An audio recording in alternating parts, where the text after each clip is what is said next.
Hello and welcome to Moving Communities. This series of interviews is to help people understand what Moving Communities is and how the National Leisure Recovery Fund is going to operate. Today I'm delighted to be joined by Charles. Charles, would you like to introduce yourself? Tell us who you are and what you do, please.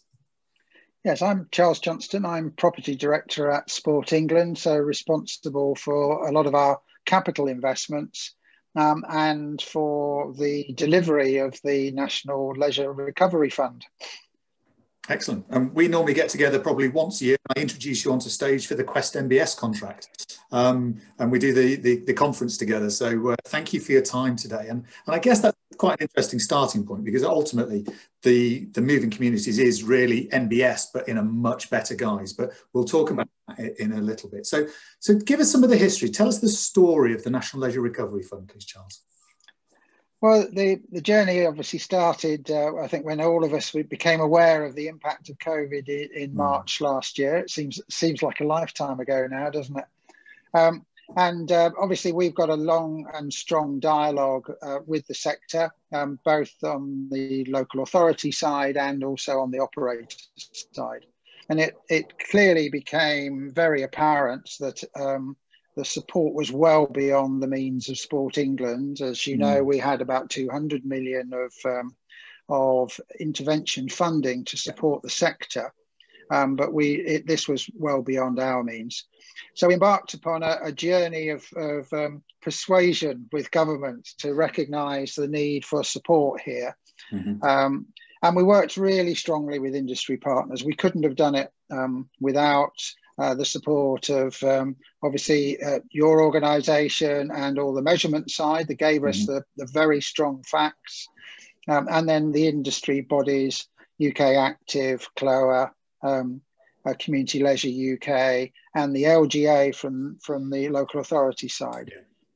So we all worked together to make a very strong case for showing how important the sector was, how it delivered well beyond leisure and sport. It was it providing particularly the social value, and I think that was a big lever in us securing the funding and negotiating with DCMS, who then championed the cause, but then very strongly with MHCLG, because obviously a lot of their local authorities would be recipients of this, and then ultimately with Treasury.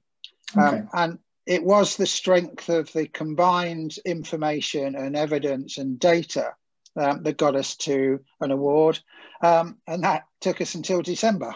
So it was 8 months of hard graft negotiating. What in the end was a very welcome 100 million, but it's not the end of the argument, and we hope to come back for make a case for more funding from 31st of March. Yeah, absolutely. And I think that's a really important message, because I guess there are a few that don't normally have this data that we're requesting them to hand. They've had to do a bit of work in order to get it, but it's more than just making sure the doors can reopen when we get permission to reopen. It's about how we now prove our case further, I guess, going forward. So who do you have to prove the case to? Is it back to DCMS and to Treasury, or is there other organisations? Yes, it is. That's mainly the case.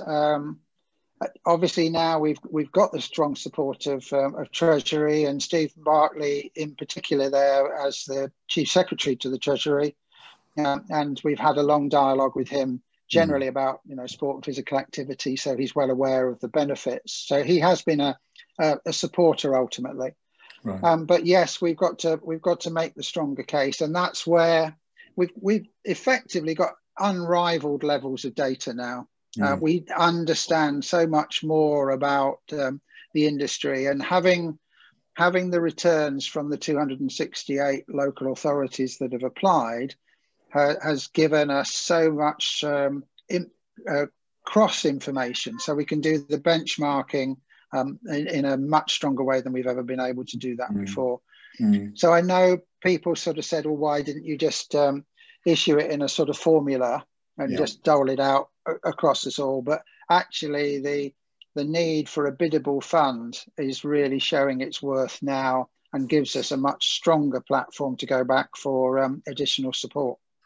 Absolutely, and it's really exciting from a point of view of 1,200 facilities, the ability to benchmark locally, site level, nationally, And across the 5 themes as well, which I think is really important, that it's not just about income and expenditure, it's also about participation.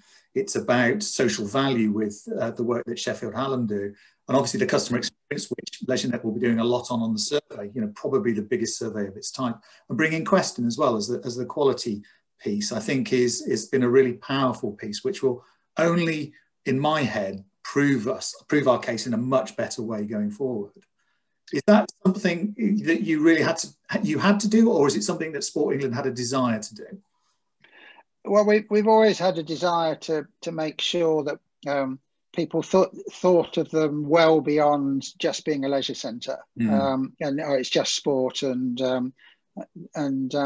it has been striking during this journey how little some of the departments knew about the public leisure service offer. Particularly actually within MHCLG. So a lot of the journey was explaining to them the social value of this asset that they've got, and explaining to them how it was important that local authorities, where the market failure was, why do local authorities need to be involved in providing leisure services. And so that's given us a much stronger platform. Now, we don't need to argue that again when we're going back for additional funding. So I think one of the real benefits is the demonstration that it's delivering a lot of social programs into those local communities. And now we've got the data to show that and show the impacts. So moving communities, I think, is just going to give us even more credibility within government, so that when we give you figures, they're based upon a very, very sound data platform and data gathering that has got us so far. No, that's excellent. And I suppose that leads us to really what your hopes and desires are for the future of moving communities, and also the fund. So, how do you see this developing and growing in the future? I think it's been really important. I think the industry have recognised once and for all the importance of shared data and bringing their data together to make the case on behalf of the entire industry. So I think obviously what we can do now is track participation at all the facilities, and we can provide evidence on their performance, their sustainability, and again on that social value. So when people are questioning, we forever hear it's a non-statutory service. Well, be careful there, because actually it's delivering a good deal of your statutory service requirements as well. So as you know, with Treasury cases, you have to do the do nothing scenario. And actually we proved that the money we are asking to be invested is less than the consequence of closure and loss of these overall facilities. So I think that's demonstrated their worth. And as we're seeing the lockdown restrictions coming out, I think and sport, physical activity seem to be at the front of the queue for that. And so I do believe that the worth of the service is more strongly recognised within government now. So I think we can use this data to make the case for further investment, both at national government level and then within each local authorities as well. I think we've exposed some underinvestment and some weakness which has to be addressed in the service. And this data platform will give us both the qualitative and the quantitative data to make that case very robustly. Yeah, the piece I'm really looking forward to is identifying the good practices, where people are doing things that are exceptional and it's making a difference across all of those key performance indicators, and then sharing those. Is there a plan from Sport England to because you do have some fantastic case studies when you do new builds? I remember reading the one about Warrington and the health hub and all of that type of stuff. Is there any plans to sort of publicise a little bit of this a little bit more, so that people get a really strong view of the good stuff? Oh yeah, obviously we're very much champions of open data, and we want to do that with this as well. It's really interesting when you look across all the data. The outliers stand out very quickly with you, both the high performing ones and the ones that are struggling compared to sort of benchmarked equivalents. So you get that immediately. So So some people will be a bit uncomfortable by this data because they might have been promising a sort of Premier League service, and actually the data shows that it's less than that. Yeah. But I think it will be a great platform. So yes, we want to share all the data, and we want to report on it. You know, at the moment we've got to make the argument for further investment, but certainly as part of our post-event assurance capabilities, there will be a full report which shows where the 100 million has made an impact and that we did deliver what we promised in the business case. Okay, and the post-event assurance, is that based on what local authorities have submitted as part of their bid for the process? Yes, so it's examining the actuals against the application, making sure, of course, that the money has gone to where it was promised to go to. So the operators are getting the payments to allow the service to reopen and recover and so forth. So it's doing that, but also then looking to see whether the outcomes that we predicted in the business case have actually been fulfilled or not.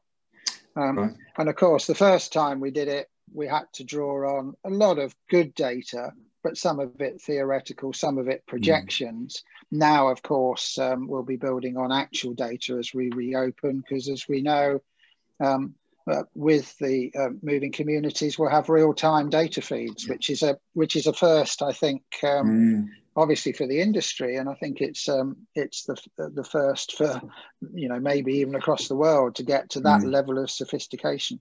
Yeah, absolutely. And I'm going to draw our conversations to a close by saying a big thank you to you and your team. The work that's been done to make this work for us in the public leisure sectors in England is just fantastic. So, Charles, thank you to you and your team, and thank you for your time today for this interview. Take care, and we'll catch up. Thank you very much indeed. Cheers. Bye-bye.